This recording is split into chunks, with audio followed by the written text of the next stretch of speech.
দৰমহা বেছিকৈ লয় নেকি পৰীক্ষা কৰিব বিত্ত বিভাগে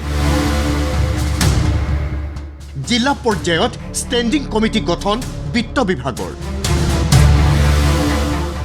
ৰাজ্য চৰকাৰৰ কৰ্মচাৰীসকলে পাই থকা বেতনৰ নিৰিখ পৰীক্ষা কৰিব বিত্ত বিভাগে ৰাজ্য চৰকাৰৰ বিত্ত বিভাগৰ সচিবে কৰ্মচাৰীৰ বেতনৰ নিৰিখ পৰীক্ষাৰ বাবে জাননী জাৰি কৰিছে ইয়াৰ বাবে জিলাভিত্তিক 5জনীয়া কমিটি গঠন কৰিছে বিত্ত বিভাগে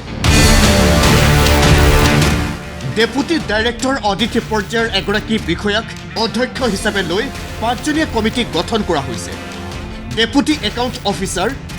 officer audit officer assistant account officer সদস্য হিচাপে থাকিব কমিটিখনত এই কমিটিখনে জিলাভিত্তিক ৰাজ্য চৰকাৰ কৰ্মচাৰীসকলৰ বেতনৰ নিৰিখ পৰীক্ষা কৰিব পদোন্নতি বেতন সংশোধনীৰ সময়ত ভুলবশতঃ বহু কৰ্মচাৰীয়ে অতিৰিক্ত দৰমহা লাভ কৰে এনে অতিৰিক্তভাৱে দৰমহা কোনো কৰ্মচাৰীয়ে লাভ কৰি আছে নেকি তাৰ পৰীক্ষা কৰিব কমিটিখনে পুনৰীক্ষণত অনিয়ম ধৰা পৰিলে তাৎক্ষণিকভাৱে ডিডিঅ'ক শুধৰণিৰ বাবে কমিটিয়ে পৰামৰ্শ দিব এই গোটেই প্ৰক্ৰিয়াটোৱে অৱসৰ গ্ৰহণ কৰিবলৈ ৩৬ মাহ বাকী থকা বিষয়া কৰ্মচাৰীকো সামৰি ল'ব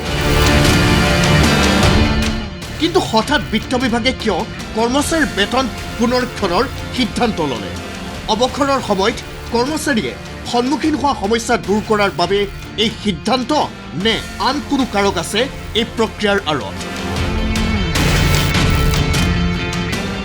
প্ৰাঞ্জল বৰাৰ ৰিপৰ্ট ND24